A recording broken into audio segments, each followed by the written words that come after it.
Thermal imaging. So quick demo for all of these devices. So you should be able to see me in there. I'm the red, orange, and yellow guy.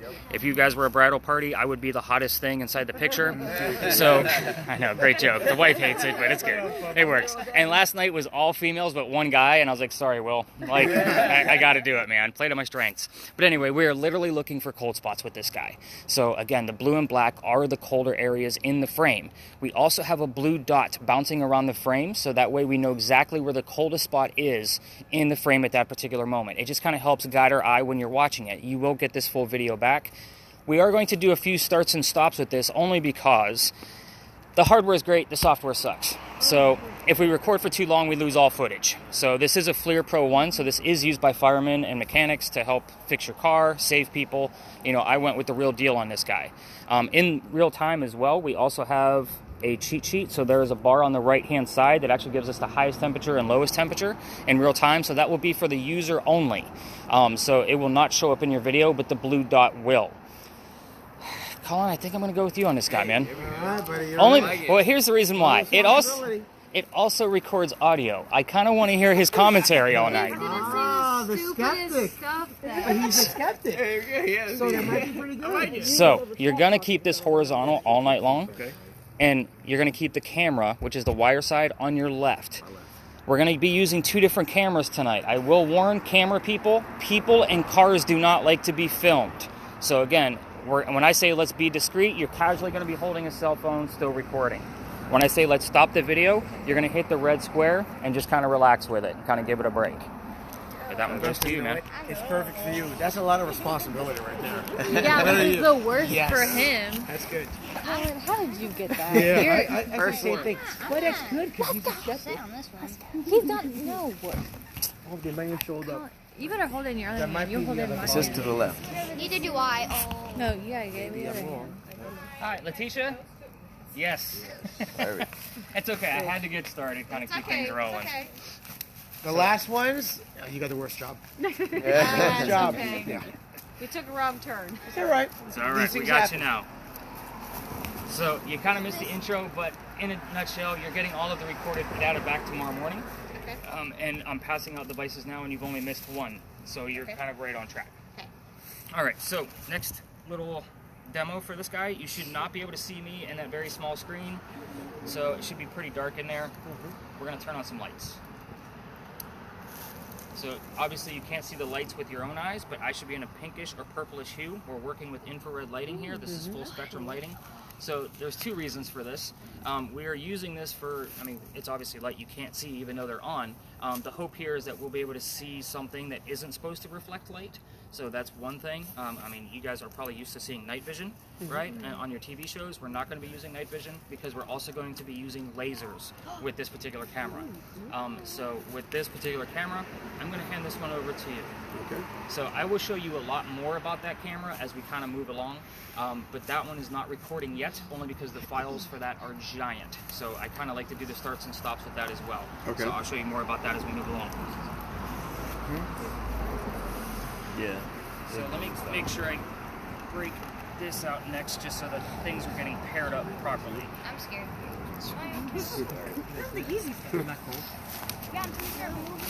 This is the neuralizer for Men in Black. None of you are going to remember a damn thing. Lasers. So, I'm sorry, I lost your name already. I'm Greg. Greg. So Greg should be able to see these lasers pretty clearly through his camera. So the gist behind this is that you can't see the lasers until something actually passes through it. So the hope here is that when I review that video and the person using these lasers, I'll be able to see something passing by it pretty quickly, take those stills, and be able to show you what we actually caught with it. So we're going to be using two different styles of lasers.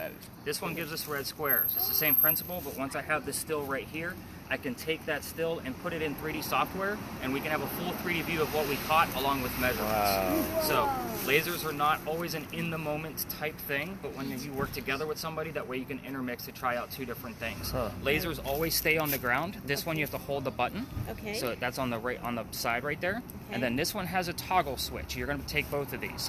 So the toggle switch, just be careful, because if you forget that it's on and you start moving it around, you're going to blind somebody. Ooh, okay. No pressure. Okay. No pressure whatsoever. I like my eyesight, man. Be kind. I think he got that. Yeah. Both pressure's on you. Yeah. You're filming everything. Let's get into spirit boxes. We're going to be using 4 different types of spirit boxes. I will do my best to try to separate things into different groups.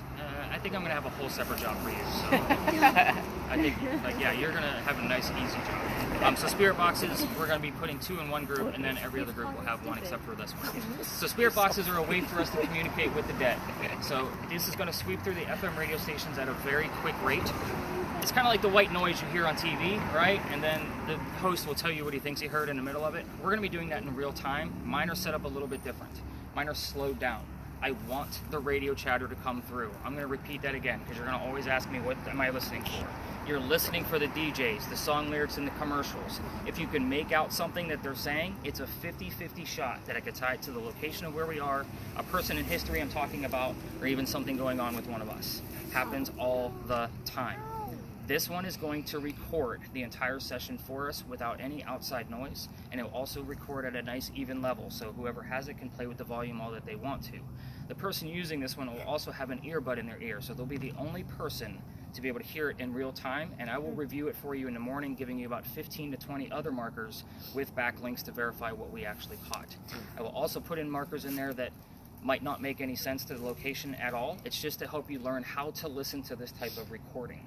So, again, this is a very interesting tool. It's one of my favorites. When I'm doing my own investigations, I turn it on, put it on mute, throw it in my pocket, and listen to the recording later. So, again, this is one of my favorite tools. I love this guy. So, I do have 2 of them. So, I'm going to... Gabby's like, yeah, I don't want that one. He's like, I just want to go around. George, we're going to go with you on this guy. Ooh.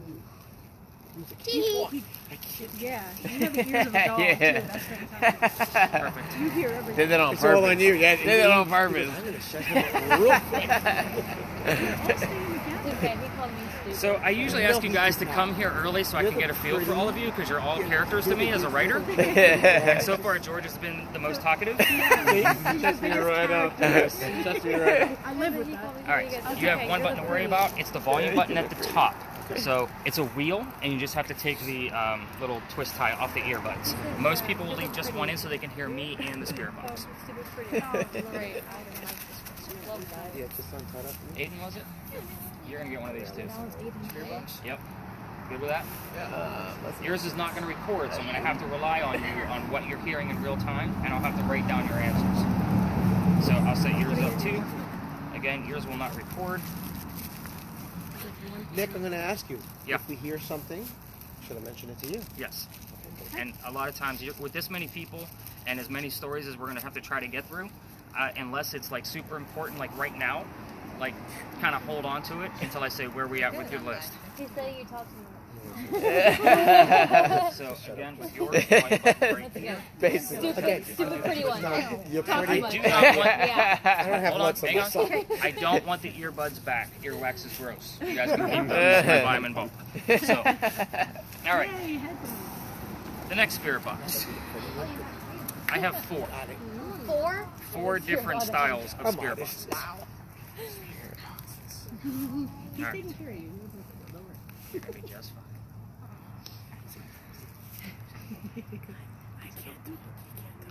So this one doesn't have an earbud in it, so you're going to have to control the volume because we're all going to be able to hear it. So that's why this is a sharing device, so the 2 of you are going to work on this together. I normally do this one in a sharing device only because this way they both have to verify what they heard. Does that make sense to everybody? So the only button you need to worry about, and how you can help out too, there's a little button right here where my finger is. See how I turned it up, and then you kind of roll it back and forth, so that way you can, yeah, it's already sweeping. So we can hear what... Let me make sure it's sweeping. Can I take it for a second? You're So probably we right. can hear if anything, like, we can hear something. Yes. So you'll hear radio voices, so whatever you 2 hear, that's what I want to know. But while I'm talking, we want to keep the volume down. Pretty girl. Make sense? Pretty girl. Respectfully speaking. All right, you guys have a nice... There's always part of music. Come on, try to show my life. There's the attractive girl. That's you. I lost your name too, buddy. Paul. Paul. I'll get it. Here it comes. One more spirit box. So this one is going to give us, hang on, we all need to see this one for sure. This one's going to show us words from time to time in the center of the screen. Oh, you're good. This one's going to show us a word from time to time in the center of the screen. Okay, so it's kind of like an obulus. So that's the one you guys see on television. It's going to save all of those words to a list. So last night's tour had 104 terms. That's a lot. I normally get about 65 to 70 in a 2-hour time frame. What is the term? It's a term from... The gist behind this is that it's a phone app. So 80% of what pops up is generated from the app. The other 5 to 20% is the question that we're playing is, did it come from an actual ghost or not? Now, there are a lot of very specific terms in this particular spirit box. It has over 9,200 phrases in here. So, again, 80% of it doesn't mean anything. It's the other 20%, I'm going to tell you why, and then give you the backlink to prove why, based on our location. So I cleared out last night's list. Paul, that's going to be all you, man. I don't want to see every word that pops up. I will come to you to see the list, because sometimes it just starts spitting them out, and you're going to be like, it says carbohydrate, it says tree, it says... No, I don't need all that. I'll come to you when I want to see the list. Well, it says carbohydrate right now. That's the only reason why I said that. Sounds like all the word choices. Oh, sure. Okay, sure, of course. What did he say? Well, he just He wanted just wants to he leave. didn't want to Yeah, scare us. Yeah. You can't scare us. All right. Yeah, that's gonna scare us, and we're here for something else. Okay. So, EMF meters, you guys have seen these on television, right? These are all pretty basic. So this one is going to measure electromagnetic fields. Things like cell phones, if it's really close to it, will make it go off, electrical wiring, buildings. This helps us debunk some of the things that are actually happening around us. I use this one because the wattage or the milligauss for it is pretty low, so I can debunk things pretty quickly, and then I go to this one, to that user, to see if things are matching up or not. So Raquel, to keep things nice and simple, this one's going to go for you guys, so that way you guys get to see what's going on with yours. We have some How many of those do you got? I don't want to get hit. What's that? So I want to Just the one. This one works a lot differently. So, Tisha, you're going to be my multitasker.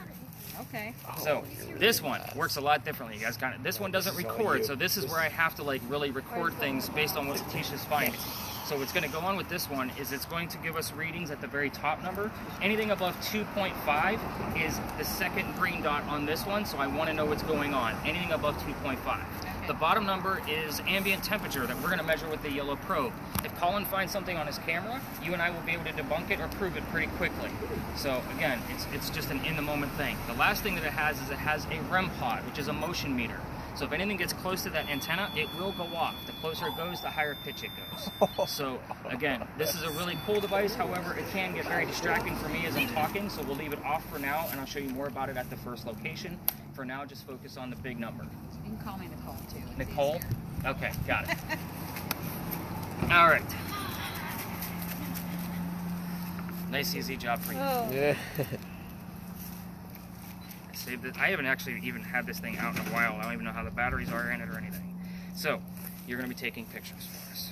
You think I'm stupid? No. So, with the pictures, DESPI, point one of your lasers down for me. Okay.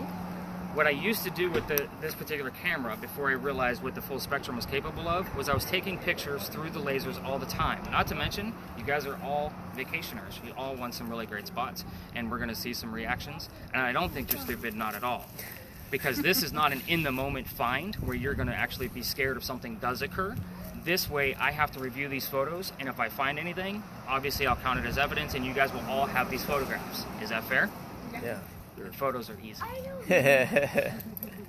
Hundreds and hundreds of pictures, and I have plenty of batteries. It's a rechargeable battery. I carry 3 of them in case something drains it. So if something does drain it right away, it might be just because it's been sitting in my bag, nothing paranormal, but if something else drains it real quick right away, we probably have something else going on.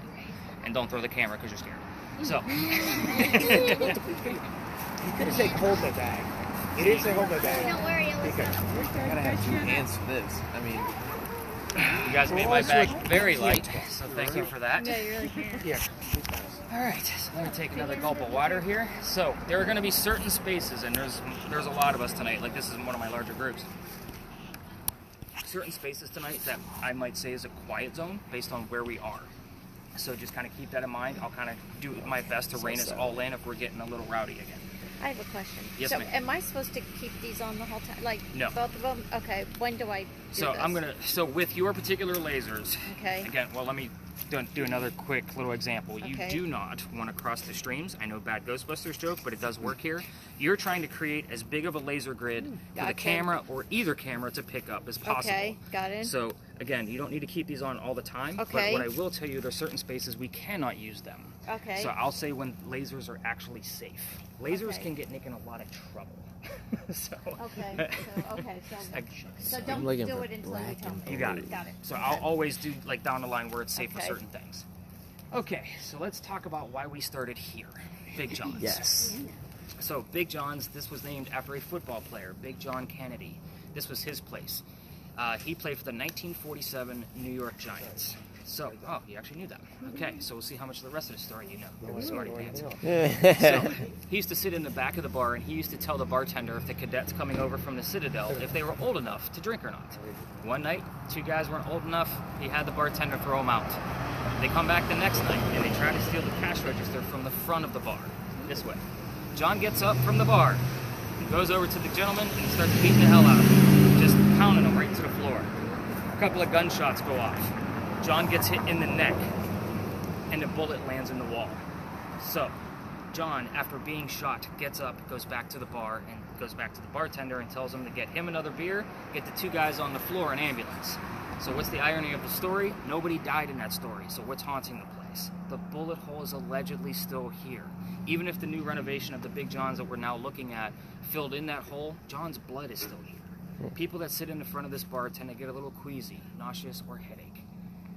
I bring this up on purpose. It is a heated warning that we will be dealing with paranormal activity tonight, and I do not know how it's going to affect any of you. If somebody feels any of those symptoms, the slightest bit, I need to know immediately so we can move the whole group to safety. I will not say that I haven't had people pass out or called an EMT on this tour before because of too much paranormal activity. It does and will occur. I'm not saying it's going to happen tonight, but I would just like to put that warning out there. That is probably the scariest thing I will tell you all night long, for those of you that were worried. So, let's not talk about our own health. Let's talk about something else. Same building. If you take any kind of history tour here in Charleston, you'll hear about a big earthquake in 1886. That's because it's an anomaly for us. We're not supposed to have earthquakes. So, this is allegedly where the first death occurred. The mantle you see behind me in the middle of the building also wraps around the East Bay side. During the earthquake, a piece of it broke off, struck somebody in the back of the head, and they say it killed him, and you could see his ghost in the middle of East Bay Street. That came from the previous bar owner of Cane Rum Bar.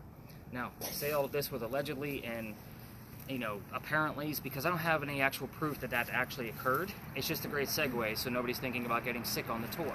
So, you guys got the jokes. Good, you're paying attention. All right, so we're going to go ghost hunting. The next stop is a quiet area, so we kind of have to keep it down because of the horses. So just kind of keep that in mind. All right, let's go ghost hunting, guys. Let's do this.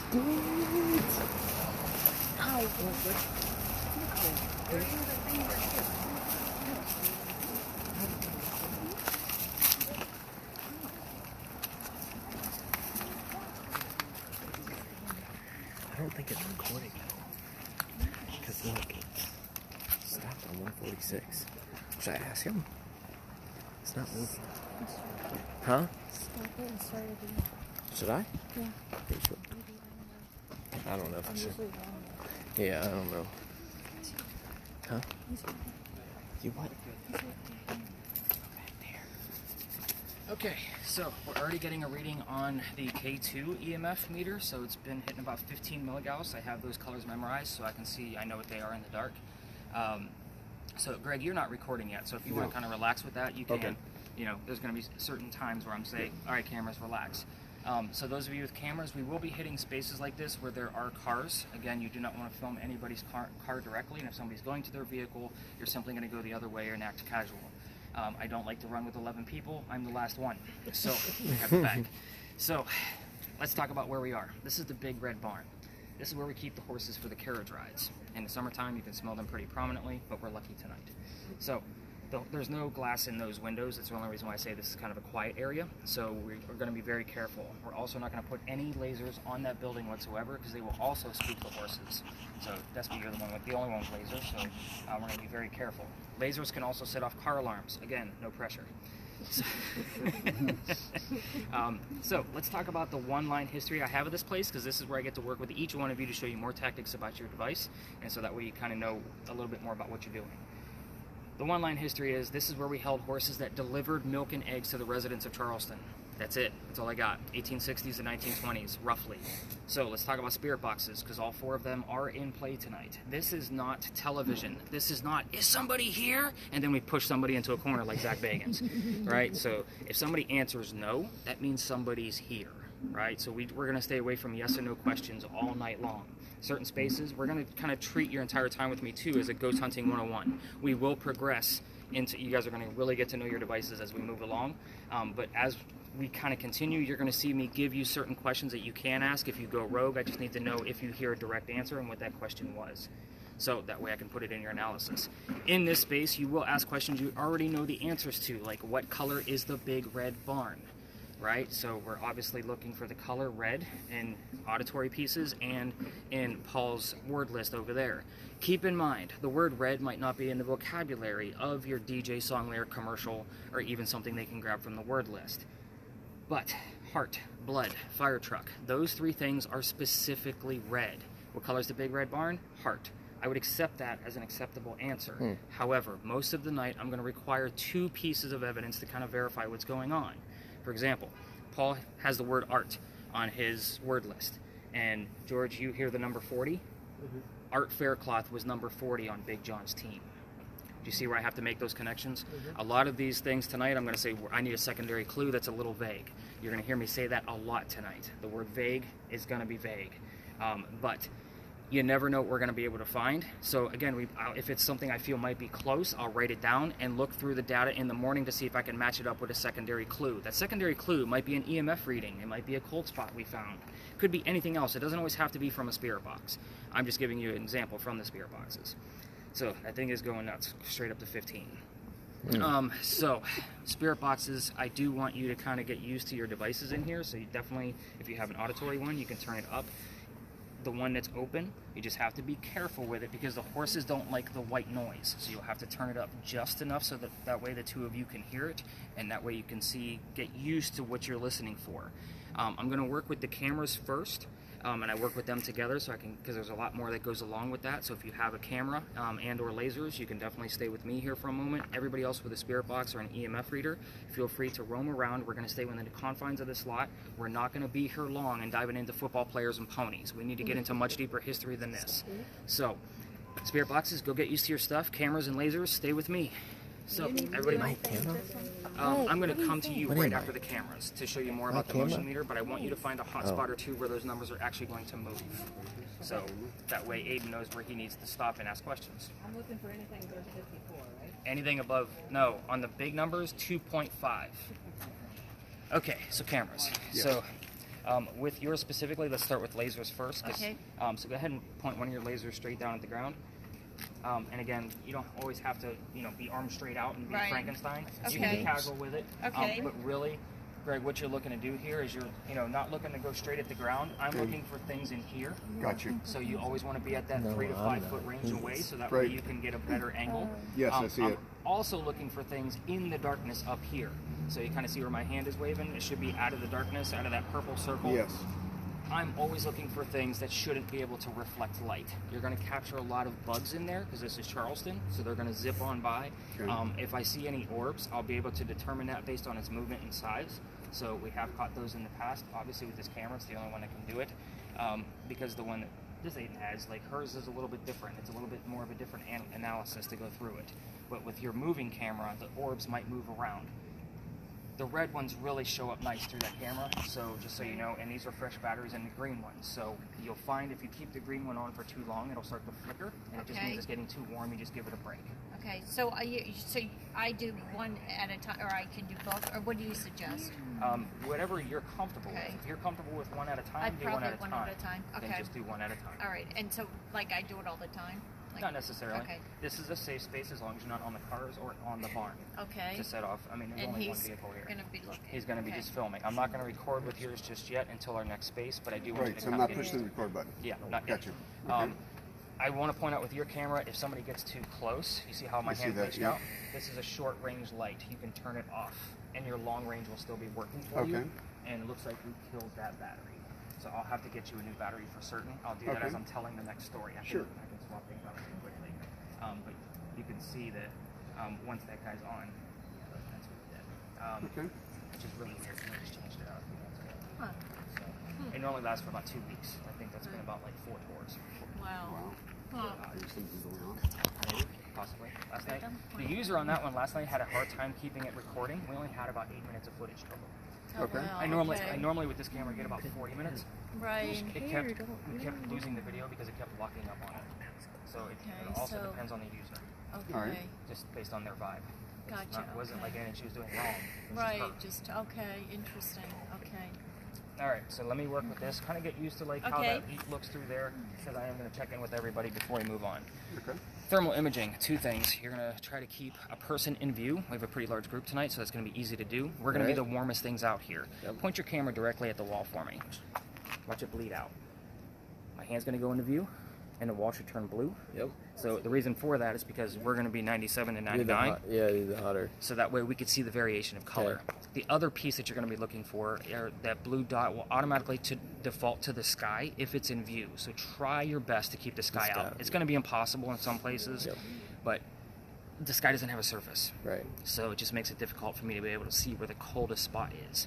And of course, give her a chance to play with that camera as well. Okay. As far as the digital camera that you have, you can definitely just take pictures of random whatever, especially through those lasers, because it's really fun to analyze those pictures, because I really have to take them, lighten them up, put them through different filters, and I'll show you some evidence that I've caught from that once we get through like this first part of the tour. So it's not a dummy job, don't think that at all. I just haven't pulled the camera out since I learned what that camera can do, because I just got it. I was like, oh, I won't need the digital camera anymore, but we're overbooked. So I was like, oh, I'll bring out the digital camera. So don't think that I'm thinking less of you. But yeah, Now is this recording? yeah, you're recording right All now. right. Don't pay attention to the Okay. timer. All right. I started recording so everybody gets the same direction when they start watching it. Because I remember how I described it. Yep. That's the Okay. reason why I do that. All right. Gearboxes, are we getting anything? Hearing any of this?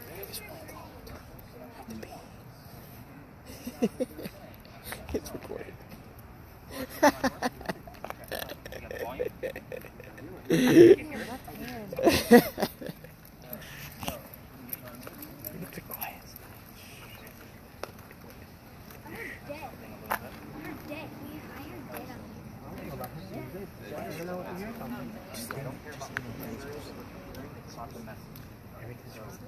Unless it's a disembodied voice, which we normally don't catch in real time, that's when I care about the difference. So you guys can wait.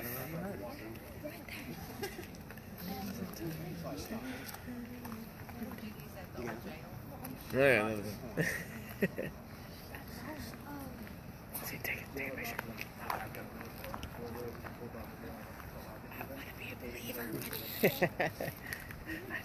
It's not even the word dead. I can't Turn it on. He said it was. He said it might be dead. It's, I think my camera's dead. Oh, yeah, that's he what said it might be dead. I don't think it's. Nope. He died. Let's take a look at that word list. What you got on there?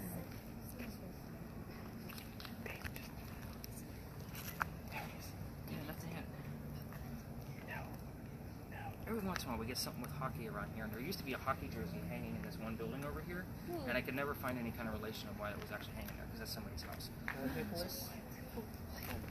Just random commercials appearing, and eventually tomorrow. Yep. Stuff like that. You're going to see those specific details. No, you're fine. Actually, let's continue explaining it. So, with the spirit boxes, I'm always going to slow down on specific keywords on purpose. So, for example, the Big John story, right? The keywords over there were 1947, New York, Giants, anything relatable to a bar. Over here, the keywords are anything relatable to a horse, delivery, because they were delivery horses, for milk and eggs. That's why I make this story very, very simple. So, not to mention the color red. So if any of those things start to pop up, it's a very simple task for you guys to kind of get a grip on. What you're hearing tomorrow, he heard wait, so he stopped for a second, I don't know, did we get a reading, Nicole? It went to like 2.2 for a second. For a split second. So maybe something was going on, too vague for me to be able to tell for certain. So again, I'm not going to here make stuff up like Zach Bagans. I mean, yes, I'll use him as a reference all night long. But again, when it comes up of like, hey, we have a 15, we have a 30, we have a 75, you know, those are big things. So if he heard a weight and he had like a 75, something happened. So then we have to see where the footage is and what else it could be going on with that spirit box. All right, I say we deep dive away from the ponies and the football players. Are we all good to go? Oh, good. Let's All do right, it. Let's go learn some real history. Let's go do this.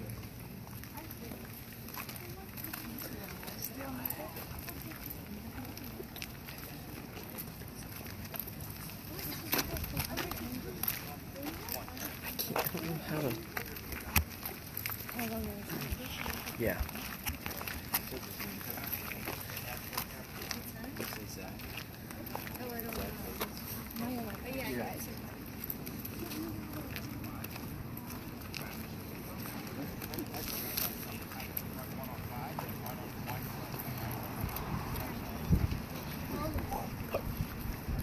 Look, chilly.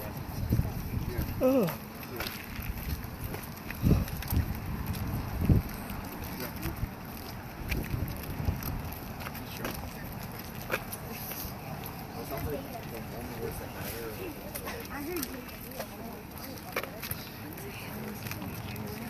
Oh. She's getting something. All right. I'm not surprised here. All right, let's get everybody pulled in. That's the only entrance and exit to this location.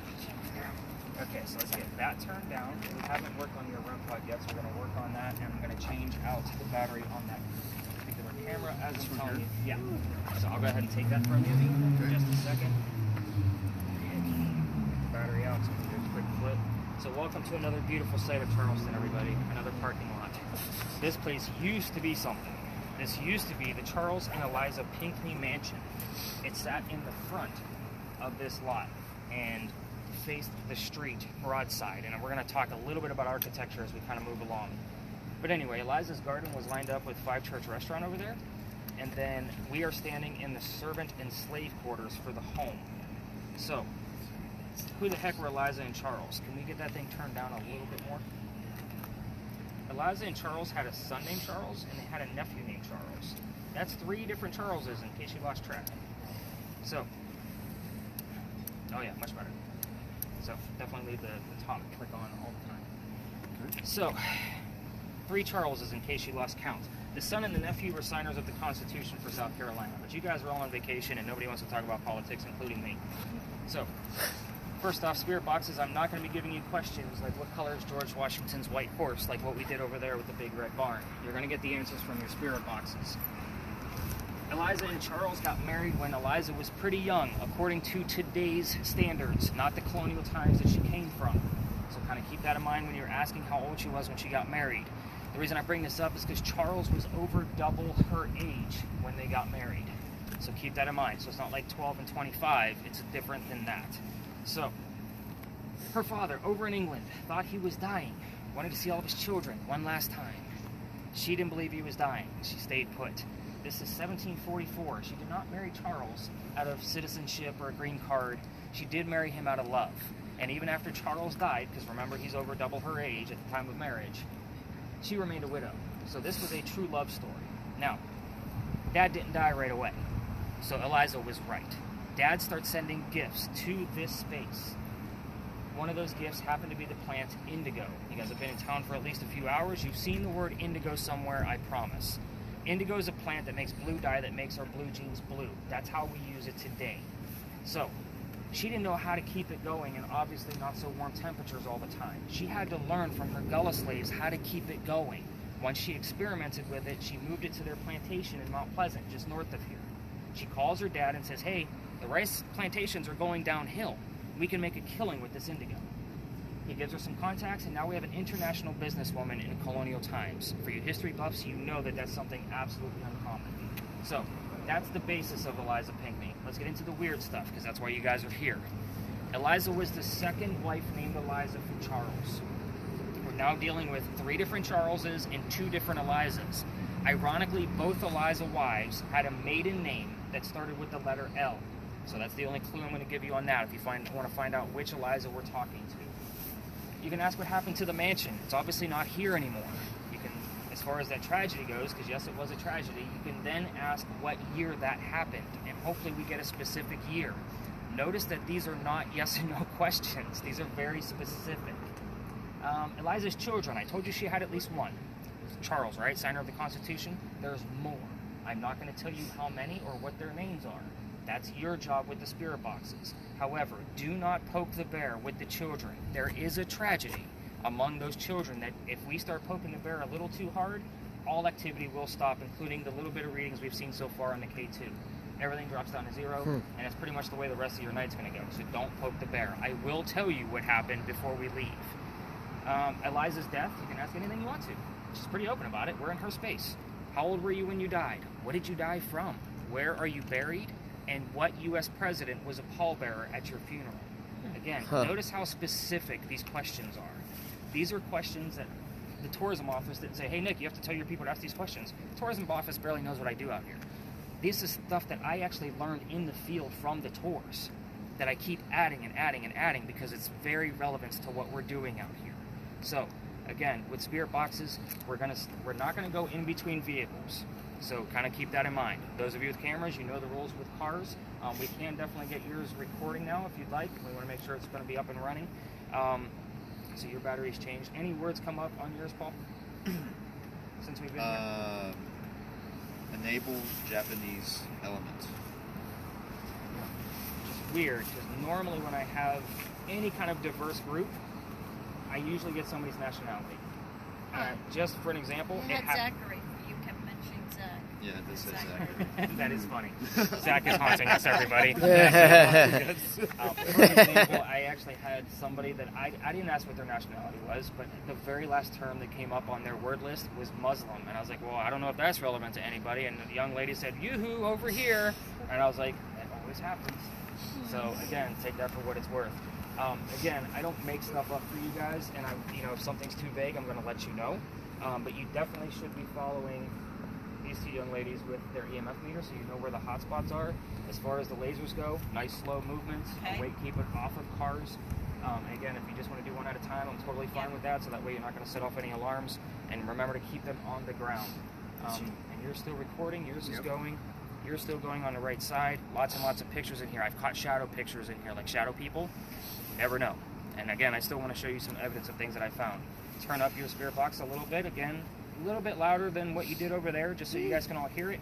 And then George, of course, whatever you hear, man, I want to know what it is. I'm going to be bouncing around with all of you. We're going to spend about 7 to 10 minutes in here based on the amount of evidence and the amount of people that I have here. So this is a larger group for me. So have some fun, learn some history. Again, not scary stuff, huh? It is scary stuff? Yeah, a little bit. Where do you hear all the answers? That's where things get a little scary. All right, everybody scatter about. Oh, yes. Well, one of our sons has a wedding reception. So, was that part of the plantation, like that building? They went from the building, not. Okay. We're talking 1744, so this space has changed. So, yeah, the plantation wasn't even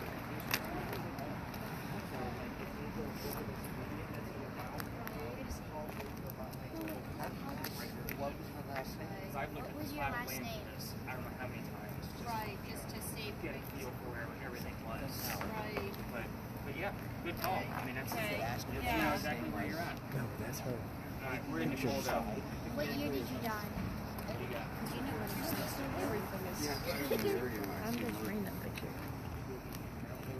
Look how far she's going. I don't even know. He's really going How to up. work this shit. What's going on? There we go.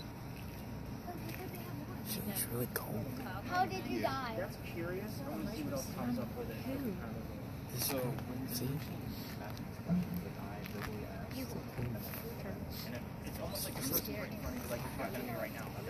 Some people try to do it mentally. Okay. You know, whatever they're comfortable with. That's probably. I like that the most.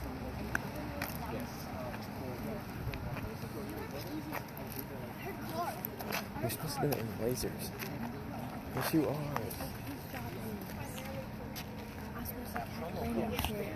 Stupid fucking pictures. Yes, that's my fucking job. Oh, Keep taking those pictures. yeah. Oh, Take okay. pictures. See lasers. Lasers. And I heard that's what I'm doing. In the lasers. Are you Aiden? Yeah. All right, honey. Yeah, he was saying to. Told you. In the picture. Yep.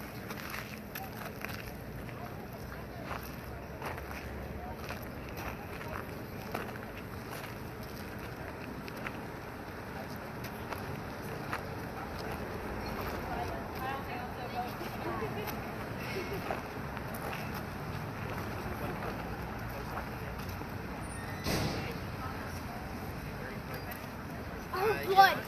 I heard blood. I'm not. I heard. No, I heard blood. But we all. Yeah. Nothing. I'm gonna get his ratings. We also heard blood. Really? I heard blood. That was Oh, get your tax return. What? I'll go along. Yeah, we'll go a little bit.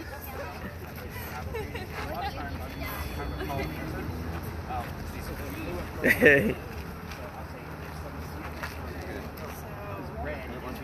heard screaming. Oh, I heard screaming. I legit heard screaming. I got the details. That's okay. Like Susan stopped recording. It froze up again. This is what happened last night. So the only way to fix it is to do a quick battery pump and get it started again.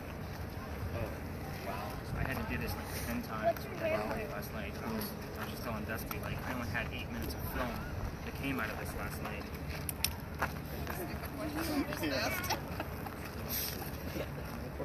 Or it looked like mom. It does look like mom. Right? Yeah. And then Wife? screaming. Wife. And then screaming and blood. I think she was mom.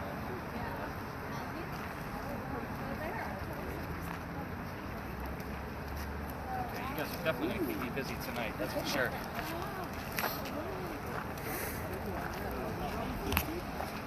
I definitely heard a scream. You heard that too. I heard.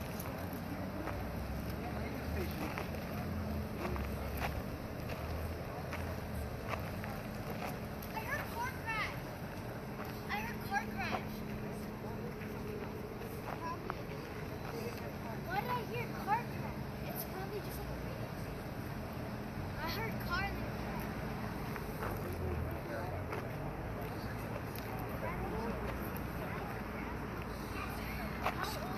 Alright, so Colin, again, nice slow movements. The slower you are, the easier it is to watch that video. But yeah, you're on it. People in, sky out if you can. This is one of those spaces.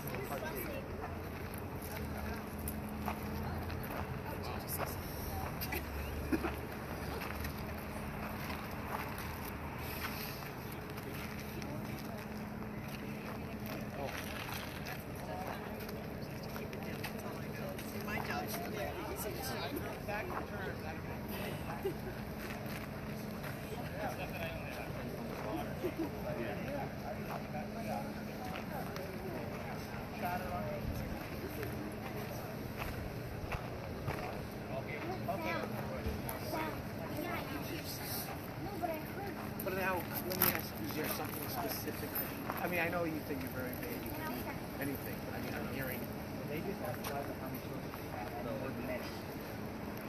Okay, so I have to like give us a little bit more specific. Well, I mean, I don't know if this would apply. I heard 12, but I'm not saying that's correct. I did hear 12, and then just continue chatting. I also hold things back from you guys on purpose. Oh yes, You're not correct. Because we right. I did hear 12. That was just It is soft. Did we do that?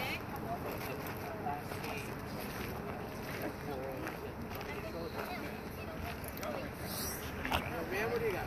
I got various radio stations. Help me out. I heard help. Alright, everybody watch out of the way of the vehicle. Move towards the back. Then he keeps talking about, or kidding about Zach. Did he write a book up on this? I'm not sure. I don't remember him saying anything about that. He keeps talking about I know he says Zach, but like I don't know who. Voice doesn't matter. I don't care if it's a boy or a girl. I care about the message.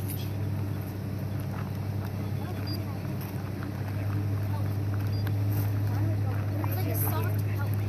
Me too. That's why you aren't getting a grade in this song. Okay. Almost like they want us to leave.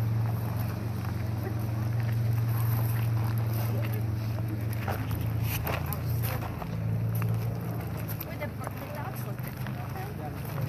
They do look different. Yeah.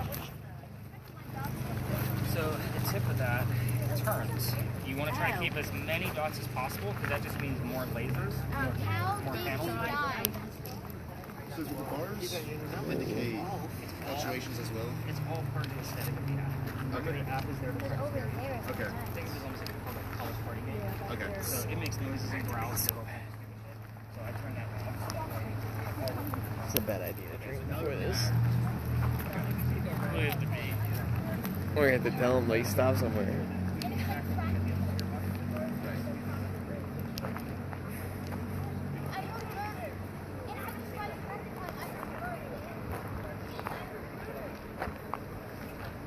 Hold on, I want to tell him this. Alyssa, come on. I'm gonna tell him this.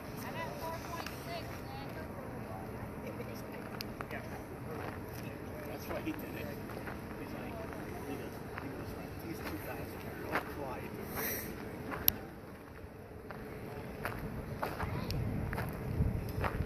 Went up to like 5. Oh, He was asking questions.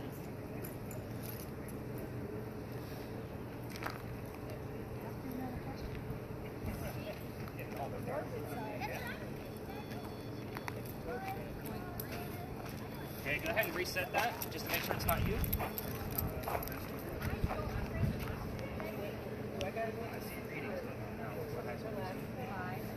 Actually, it was 60.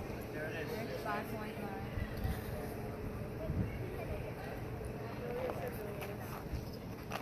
How many kids do you have?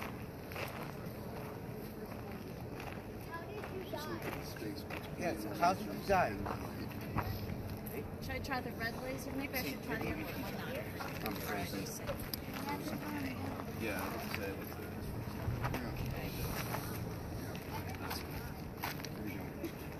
You're frozen. Again? Yep. Sorry, got 5 I minutes. think it's the temperature out here. No, honestly, it started doing this. I got this over the summer. Okay. So, and it was doing it then, and then, again, I feel like some nights it works perfectly well, and then the other nights it's doing what it's doing tonight, and it just keeps pop pooping on me. Great. Oh my God. What? It says Greek. and I'm Greek. I'm pure Greek. What did I tell you? whoa! That is so weird. It's not at all. You have to remember who these people were. So these people were white, prominent people from England. So they're Wow. going to recognize other nationalities and different diversities. That's crazy. And I didn't know that, so it's not like I could tell it to do that. Just so you know, Right. it's not part of the. Greg, what do you think of that? That's pretty. iron. Oh, yeah. What do you do here? 30 years. Yeah, she's hearing all kinds of stuff.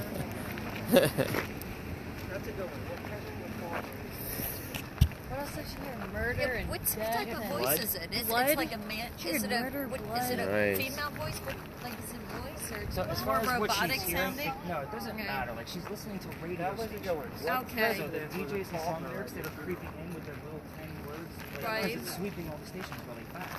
I So say. I have her listen to the DJs and the commercials. Whatever Okay. words that she can make out are the words that I write. I'm gonna have to ask him where there's a bathroom. Alright, so a bunch of words, but I'm gonna have to some ask words are because I standing can't out. do something. Yeah. So whatever stands out, and then even like any kind of results. Like you were like a cross. I was like,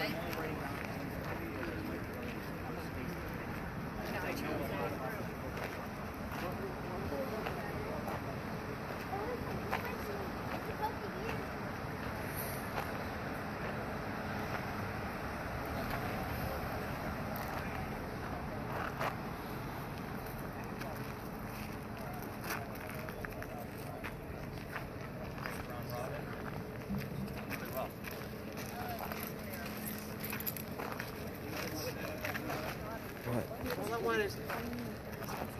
I would. All What do you right. miss? I will be a believer if What? he tells me The it was tour? a ball very active. What do you mean I can hold it? No, I really can't.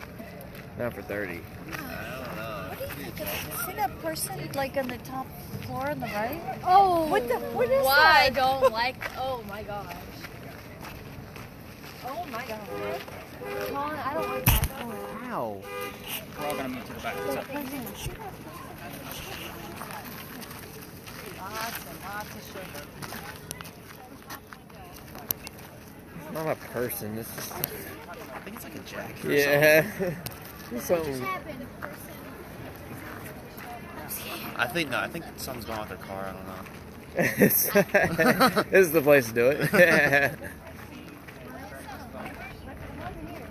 I just heard someone say South Carolina. I heard heavy. Like, was something heavy that killed her? It's not moving, so. yeah, it's not. It looks Probably like just never creeped. there's somebody moving there. Not that person though. Oh my god. Stop staring. I don't like that. I'm like grab my hose. Oh, it's going red right here. It's red. I got 32. You got 32? Alright. I don't believe you. You got 32. Oh, you got 30. Keep switching. And I got 30 for me. I gotta keep Yeah, switching. no, my thing is just going through. 30 years old. You got 32. I don't understand. Right after 30 minutes, we have to wait for an Uber. All right, so let's kind of go through what I'm excited about. But first, I'd like to show you guys at least what Eliza looked like, so that way you guys kind of have a gist on who you were trying to contact. So, obviously, a very prominent English woman, wearing the blue dress that indicates the indigo. So, again, that's Eliza Lucas Pinckney. Her maiden name was Lucas. That was the maiden name I was waiting for one of you to spit out. So here's what I'm excited about. I'm excited that the fact that I told you that somebody's nationality will usually pop up on the word list, and it happened. So the word Greek came up, and DESPI is Greek. Wow. So very interesting. Thank you for sharing that. We have a 6.5 that we found on this EMS reader, but you had a 15 to 25. Yours is just more sensitive. So again, with that specific one, we also asked several times how many children Eliza had, and at first we had the word many that showed up on there, but Aiden asked directly and got a direct answer, which the answer is 4. Wow. So I'm going to go over those children here in just a moment. So, and that was a direct answer. I was standing right next to him. So, Wow. nice job there. Trying to think what else. The number 30, I don't have anything relatable to. However, George heard the number 12. So, what does 12 mean to me with Eliza Pinckney? That is her birthday. She was born in December. So, I was waiting for 28 to show up somewhere, or even the number 22, because she was born in 1722. But she was also 22 when she married Charles, who was 45. So, again, lots of numbers that I have to look for when I'm going through this stuff. Did anybody hear the word fire? I couldn't remember. Okay.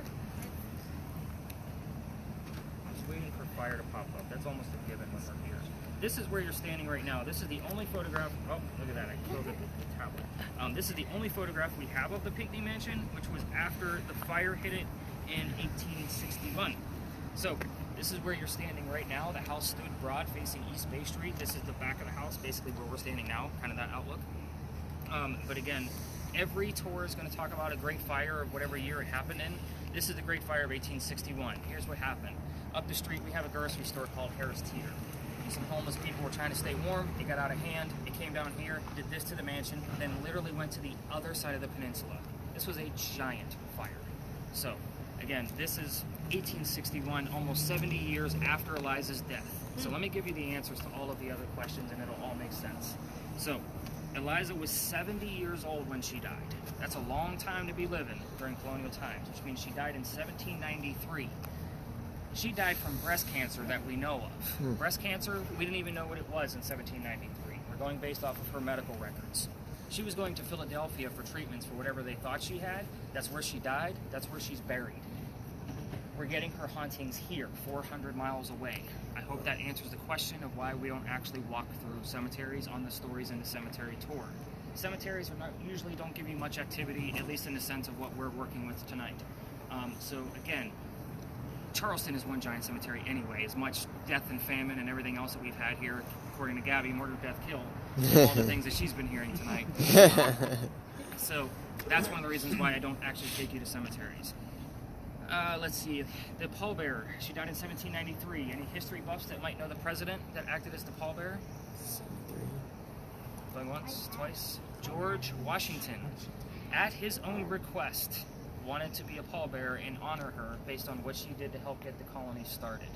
I also gave you one subliminal message and I tricked you into that question. When we got here, I told you I'm not going to give you any questions like what color is George Washington's white horse? Putting George Washington in the back of all the brains of the people who have spirit boxes. I just needed to know who was going to be subject to subliminal messages. You all passed with a fail. Good job.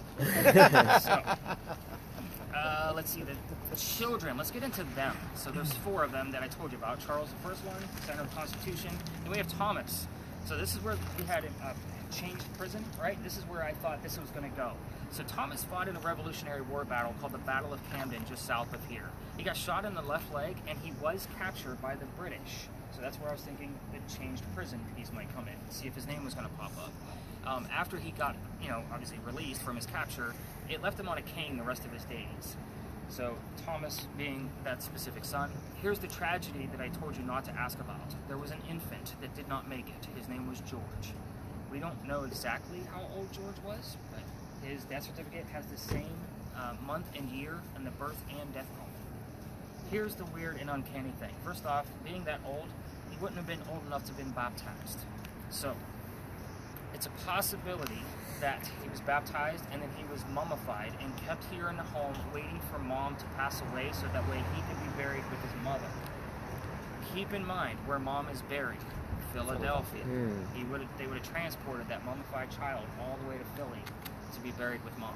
So Colin, you can stop your video. I know your arm's got to be getting tired. Didn't start that way, start it now, like stop it and restart it. Stop. Do we keep that camera or forget?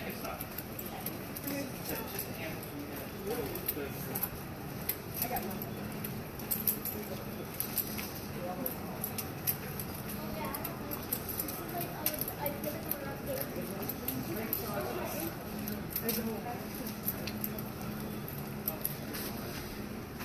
Alright, so let's get everybody up here. It's nice here. No, I'm going to stay against the wall. So let's get out of window view. I don't want to disturb anybody eating dinner. So spirit box is down, Miss Gabby, if you don't mind, please. And the REM pod turned off. This is definitely a quiet space because we are standing next to a hotel and people are eating dinner behind us. It's just weird that there is another tour down here, so if they decide they want to come out here, they normally won't. It should go the other way. But again, it's just this is normally a space where I will see other tours, which is why I like to bring you here. So that last crosswalk we came down, that was where the original Charlestown Wall used to be. It went up Cumberland Street. Really? And I'm going to point it out again. So we are now inside the original Charlestown walls. Charleston used to be called Charlestown, the walled city, the fortification. You're standing on one of the very first streets we ever had. So I don't even know what story these other tours tell down here because I have a whole different experience. So I have the full list of names of everybody that ever lived on this street. Again, people used to live here. Anybody hear any names on your spirit boxes? What do you got? George? Possibility. The names I commonly get, you were about to say something. What, you got anything? No? And George on your end? Nothing. The names I normally get are Benjamin and John. Now, when I look at the list of names, only about 5 to 6 people lived here at any one time, based on this list. Benjamin and John both lived here in 1801. Every once in a while I get a third name. That name is Jane. But I get these names on a 6 to 7 week loop. Right now we're like on week 1 going into week 2. So I wasn't really expecting anything. But here's how this works with a residual ghost. You guys all watch the TV shows of something of some sort, right? You've heard the term limestone when it comes to supernatural. You're standing on pure granite. These are Belgian blocks. Oh, wow. This is straight from the earth. So it made sense when I started diving into this that this is kind of like the stone tape theory, where these blocks are hanging on to the consciousness of the memories of the people that lived here. So that's why I get those names on that kind of loop every once in a while. So last night it was interesting. You said Jane. Jane. I heard that on the way here. on the way here. See, again, it's interesting how the names pop up.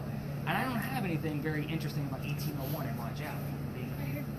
I heard Ben, as in Benjamin. So here we go. It's starting all over again. So again, I try to get the names out of you before I tell you what they are, so that way I can kind of prove that it wasn't some kind of, you heard it in the back of your brain. But these bricks, they did do an archaeological dig on these bricks and figured out that these people were considered lower class. They found some of their tools and silverware and clothing. It makes sense. The other side of the wall would have been going down to East Bay Street towards the south. Sorry, I didn't mean to almost hit you. But the smell of low tide would be coming through here. Meaning, like, these were little tiny shotgun houses. These two buildings weren't here. So I like to point out the architectures because have you guys been down to the Battery where the houses are skinny and go long back? Yeah. There's a reason for that. There's two reasons. One of the main reasons is because you were taxed based on how much street side you took. So if you had a skinny house, less taxes. The Pygmies went broad. They didn't care. It's bragging rights. I'll pay your taxes. I don't care. They got money. So the people down here, they lived in these little tiny, shotgun houses, 1 to 2 room houses.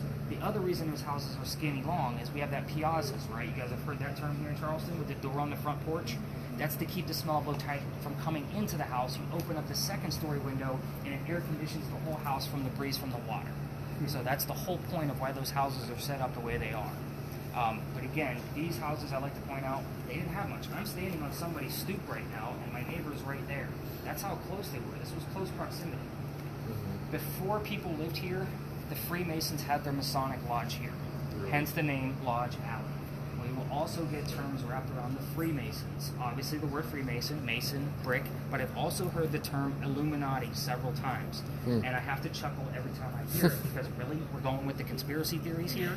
So, but again, I got it only in this alley. I know the timestamps of the tour, so I can relate it directly to this space. So again, take it for what it's worth. I love coming here because it kind of lays out the rest of the land for you. What's going to happen from here is we're going to go through the rest of this alley. Hopefully that tour is gone by now. But I'm literally taking you right on the edge of where all tour guides are allowed to take you. We're going to be cutting through a neighborhood, so we're still on a no laser zone. And then filming will stop once we get closer to that tour. We don't want to interrupt anybody else doing what they're supposed to be doing. Not to mention we're not going to record inside neighborhoods either. So until we get to the next space. The next space is another alley. However, I cannot take you all the way through it like what we're doing with this one because I've been kicked out. I still tell the story. You guys have all the gizmos and gadgets and the blinky lights. It is residential at the end and I wasn't supposed to be there, but I still tell the story because there's a ton of evidence that comes out. And last night I learned more about the guns that were involved with the duel. Again, I love learning new things. So when something pops up, I'm like, I have no idea what that means, but I'm going to look into it anyway. I'm literally looking into it the next morning to see if I can relate it to where we were. So again, very interesting stuff as we keep going through here. I don't.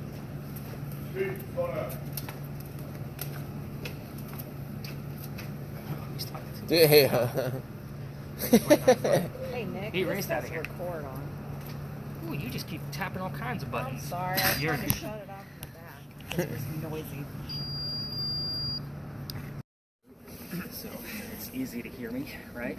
So everybody can get a view of the alley. So this alley is very, very unique. This is Philadelphia Alley. So it used to be called Duelers Alley. So this is where the duels used to occur for the city of Charleston. So again, those of you with cameras are a little bit more discreet. People who don't like to be filmed. I know, I asked you guys to sneak around and film stuff. But I love this alley. It's the most picturesque place we have in all of Charleston. So if you're big on pictures, day or night, this is a beautiful place to be. So, but it has a ghost story, and it is amazing, and I can prove it. So most ghost tours tell it. I don't know why that other group didn't stop there. They were already there. They should have told the story. So, duels. We all tell the story of one specific duel. Again, I can prove it. So let's talk about it. There's a doctor that moves down here from Rhode Island. His name is Dr. Joseph Brown Ladd. He moves down here because his fiancée, Amanda, just inherited a bunch of money from her dead parents. She has an attorney that's helping her out with all of this money. He tells her to get rid of the doctor, that he's just after her cash. So she asks the doctor to leave. To prove that he's not just after her money, he moves to Charleston. The coachman that brought him into town set him up to be robbed and killed. He just graduated med school, he looks like he's got some cash, and he's in a new town. So he's been set up. Somebody walking by with the name Ralph Isaacs. I slowed down on Ralph's name because Ralph has the same initials as where the doctor came from. Ralph Isaacs, Rhode Island. RI will show up here, but I need that secondary clue so I know who it belongs to. So anyway, him and Ralph become friends because Ralph says, hey man, this guy's gonna try to kill you. There's somebody inside with a gun. I got a place at 59 Church Street. You can rent a room from some friends of mine and all will be well. So the doctor takes him up in the offer. He rents a room from 59 Church Street. The doctor's practice starts to take off. He's making his own money. He becomes known as the whistling doctor because he whistled all the time. That was the times, late 1700s. Take it for what it is. Cheesy and corny. Every haunted city you ever go to will have a whistler. Ours is a doctor. Him and Ralph go see plays together, but they can't sit next to each other because the doctor makes more money. That's the hierarchy of Charleston. He got better seats. So take that for what it's worth. One night they go see William III from Shakespeare. They start arguing over the new actress on the way home. The doctor thought the new actress was great, Ralph not so much. It gets pretty heated when Ralph starts insulting the doctor's fiance back home in Rhode Island. Kind of a jerk move. So it gets pretty pissed off, they go their separate ways. Ralph is from here. He goes to his friends at the newspaper, puts an ad in the paper telling the whole city of Charleston what he thinks of the doctor. And the doctor sees the ad in the paper. That's a paper we had to read for the news, just so you guys know. Jesus. Yeah. So the doctor sees the ad and he says, let's go to Dueler's Alley. We're going to settle this. So they come down, they take their 20 paces, they turn. The doctor puts his gun in the air and shoots. He did not want to kill his friend. He wanted to show up for the fight and show that he had courage, but he was willing to forgive. However, Ralph has his one shot. He puts it in the kneecap. Sorry, Colin, but you've been a smartass all night. You're getting the shot. So puts it in the kneecap on the doctor. So the doctor didn't die. His friends pick him up and they carry him home to 59 Church Street, where he dies 10 days later after refusing medical treatment. Huh. Ouch. Wow. Yeah. Remember, this guy's a doctor. He probably tried to heal himself through bloodletting, getting rid of it. So they say as you walk through this alley, as quiet as it is, you can hear the whistles from the doctor. Keep in mind, from the doctor, because he whistled all the time. Anybody walking down Cumberland or Queen Street on the other side, we all throw a whistle down the alley. I do it every single night on my way back to my garage after I'm done touring with you guys. So when you walk down there and you're taking pictures and it's gorgeous, turn on your voice recorders on your phone and listen to it later. It's gonna be faint. I have a few that I can't debunk. However, the very loud ones, right, those are gonna be pretty obvious. Listen for the faint ones. You can even get them during the daytime because it's this quiet, even during the daytime. So, I want you to also keep in mind that this alley did not always come all the way through to the Cumberland Street side. So the bricks at the other end are much older. Those are sun-dried bricks from slave children. At the end of this alley, there's a full handprint and fingerprints from the kids that had to sun-dry those bricks, meaning they had to turn them every hour to dry them. They weren't fired. The handprint is right outside somebody's dining room window. My group always wants to put an EMF meter or a spirit box or do something near it. I treat it the same way I would any kind of grave. You're not going to get a whole lot of activity from the kid who wants to see. Watch your laser, it's pointing somewhere. It's on. The red one is on. Yep. Always put the laser point into the pocket. There you go. Oh my gosh. Okay. There you go. So, keep in mind, if you guys go down there for yourselves, it's about 14 bricks in from the Queen Street side, just right of center. So if you want to look for it for yourself, you can see that it is a much smaller handprint. Those handprints are actually in 3 different spaces in Charleston. So if you Google handprint Charleston, you'll get the article that tells you the exact pinpoints of where they are in town. So there's not many of them. There's only 3 spaces that I know of. Any words that pop up on your word list that I need to know about? Scope. That's it? Famous underbook. Underbook? Yeah. So, that's interesting, only because the doctor wrote poetry while he was here in Charleston about his love for Amanda and about his love for Charleston. Nobody knew about it. His sister did. She found all of his poetry and published it after his death and called it The Literary Remains of Dr. Joseph Brown Ladd, and you can buy it on Amazon. So, under book, I'm waiting for the word poetry to show up too, but the fact that it's an actual book, it's almost like he understands that, and it's showed up here before. Alright, your readings mean nothing on your device, just so you know. I've been staring at it. We're too close to sidewalks and parking meters and all of that mess. Same thing with yours. It's probably picking up things from other... So you guys can stop your videos for now. We're going to go do a little bit of... Those are earthquake bolts. Earthquake bolts are basically turnbuckles that go through the roof of a building. In the event we have an earthquake like what we did in 1886, which we haven't, we can turn those turnbuckles slowly, and it'll straighten the building back up. It's a great idea. Just doesn't work. I bring them up because those are the very first set of earthquake bolts that Charleston put in, because this is the oldest government building in South Carolina. Notice I say government building, finished in 1713. The construction of the building is interesting. So let's talk about it because it is definitely relevant. The street behind you is where the original Charlestown wall stood. So it went up past the powder magazine and started going south behind me to fortify it into the corner of the walls. I know, history's long, DESPI, I'm sorry. It's tucked into the corner on purpose. The walls are 32 inches thick, so if it gets hit by a Revolutionary warship or a pirate ship, it's going to have a hard time penetrating the walls and going all the way through for the gunpowder.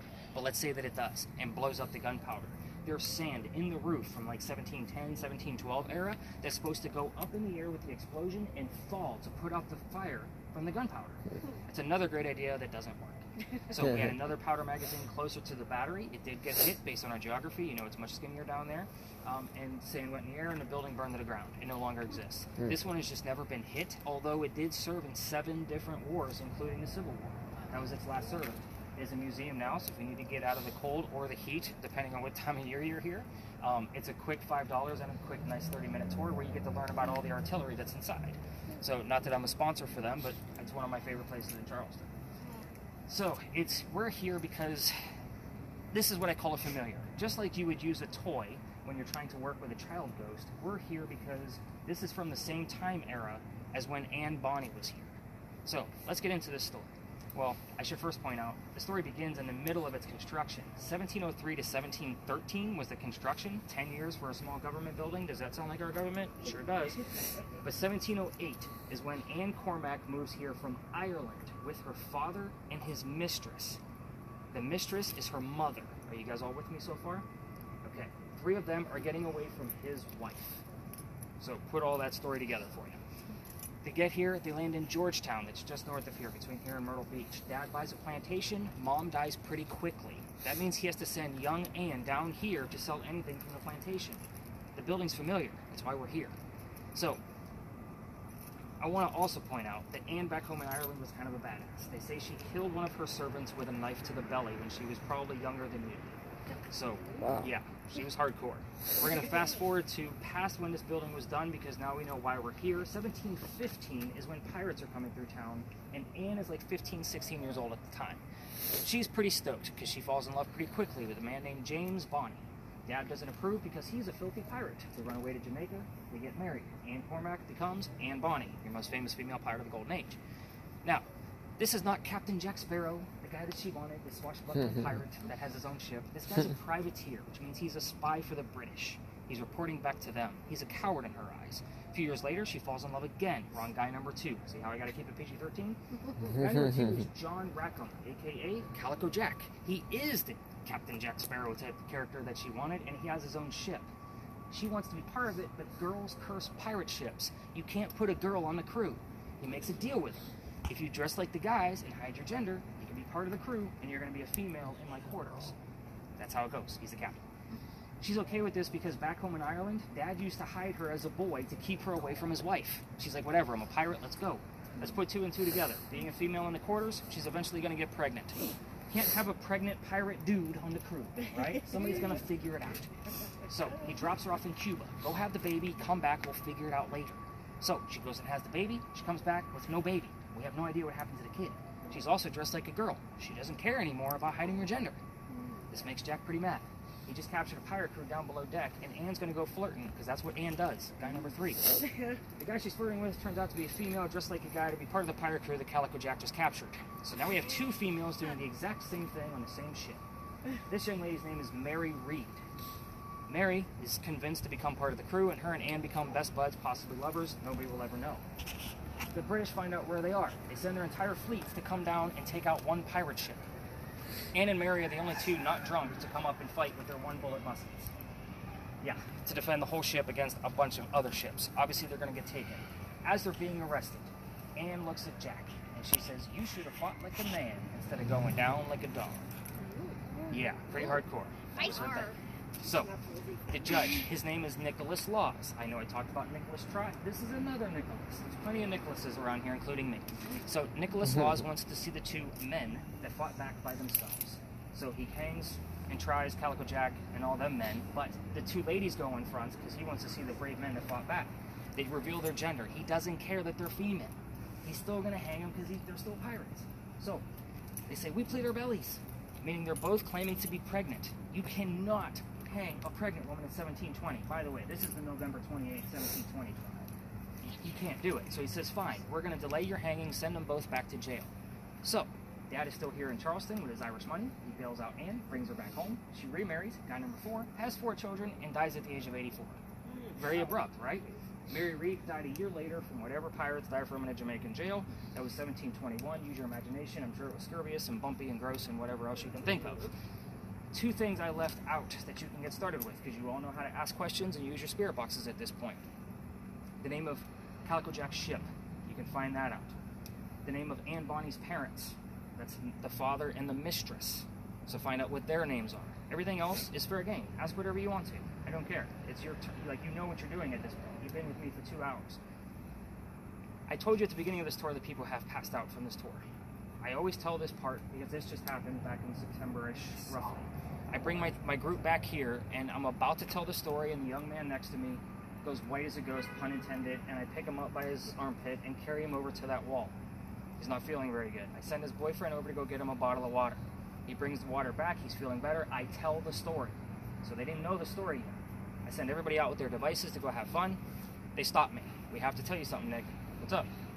We are 2 transgender males, meaning I had 2 females dressed as males on my tour, just like Anne and Mary did as they were pirates. Wow.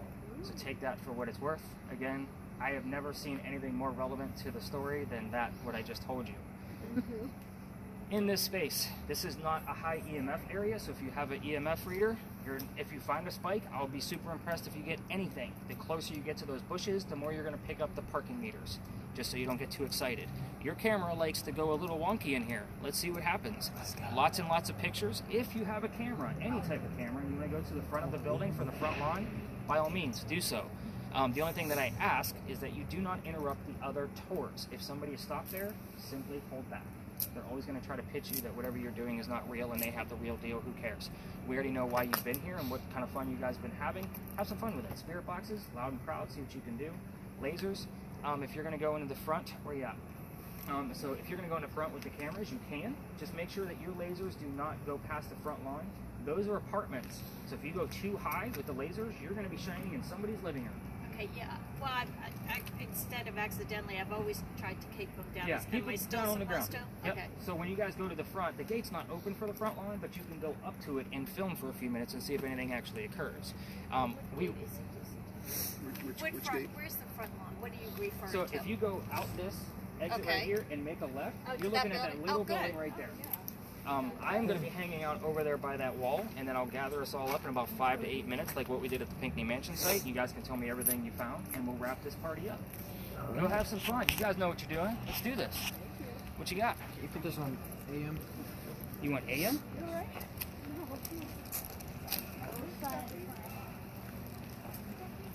I need black and blue. Kind of like, Oh, wait.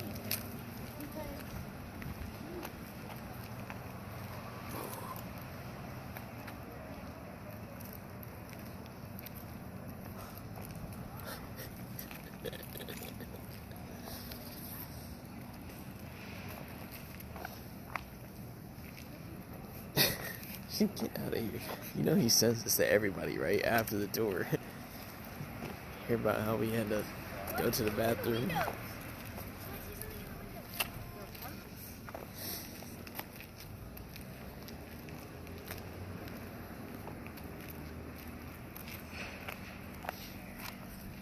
Go stay right here.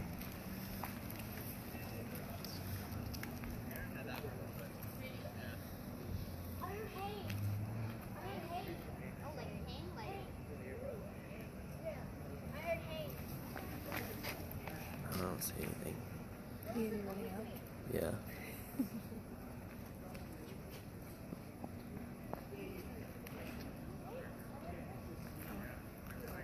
see anything.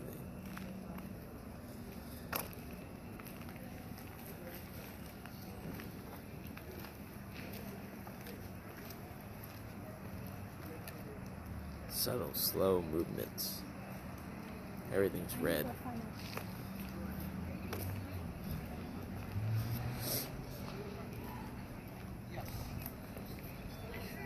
Go find your people. Come on, let's go. I have to have somebody in the picture,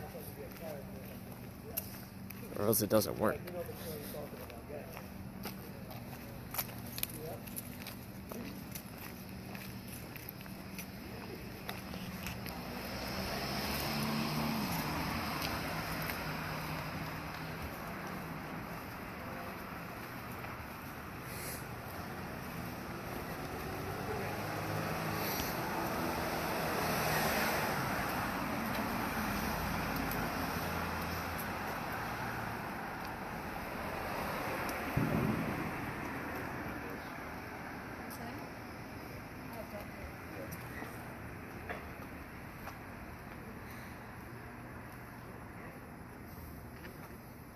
Take pictures.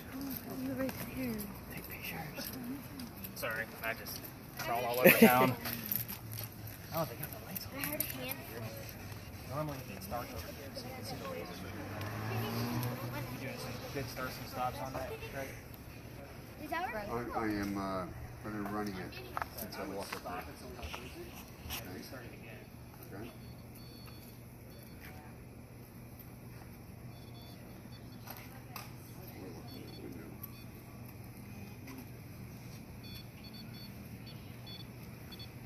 What do you think, Colin? You got anything on there tonight?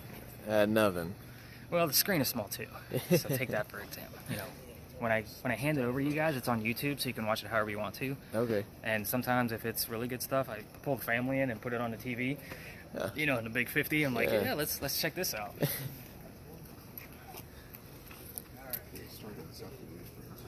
See, that's why. Sorry, I don't like you guys to hang out up here too long anyway, just because the other tours will stop here and do their bit. So this building is how old? 1713 was its establishment, so that's 309 years now. If I'm doing my math right.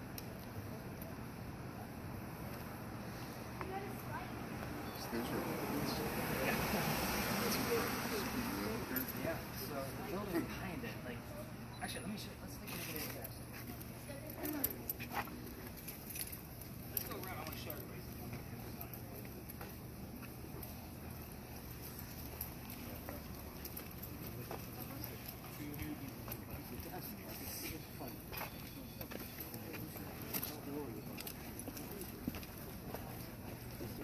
Filming all these random people. Like he told me not to do. Filming all these random people that he told me not to do.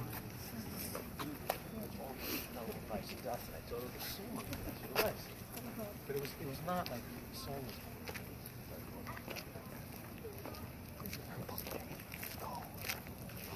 Purple bag is really cool.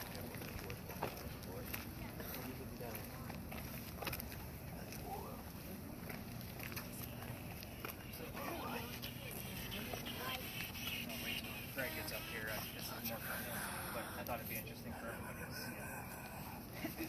So the little peach squares you see on each floor, those are also earthquake bolts. So we still build with those, but it's all part of the Charleston charm. You guys will see pineapples and lion heads and all kinds of stuff all over town, but these are actual, like this is an older building. If you notice in the brick, see how it kind of looks like a roof? Right in the middle of it. Yep. Yeah. So in between the wards that it served, the powder magazine served as office buildings. There's a textile, a mercantile, and they extended it through this building. So just keep in mind, like this building has been expanded upon several times to make it the apartments that it is now. I want to say, and don't quote me on this, but I want to say they're still connected through the base part of it, like right behind what you guys see here. I want to say there's still a passageway for storage on the basement part of this building. So I could be mistaken, but again, this was all one thing. Like they just expanded it so it could be more office buildings and textiles and actually serve the community when there was no wars going on, which really wasn't that often back in the day, right? We had enough war going on. Have we heard anything or seen anything on the spirit boxes?